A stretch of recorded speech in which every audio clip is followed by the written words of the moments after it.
Во Тафталиџ 1, на местото каде што во изминатите 5-6 години интензивно неплански се градеше, започнуваме со сериозни инфраструктурни зафати.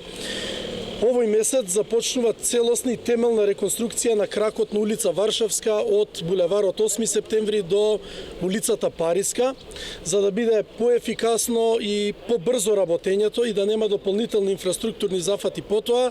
Заедно со јавното претпријатие Водовод и канализација работиме истовремено.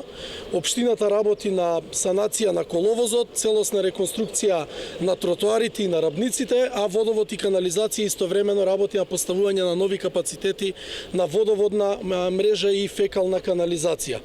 Она што го користиме летото и општините и градот Скопје за интензивни инфраструктурни зафати, па така во истиот момент и во населбата Кривидол, која што долги години беше запуштена и заборавена, се работи на нова атмосферска канализација од страна на Водовод, а општината работи на нов детски парк и дополнително разубавување на таа населба.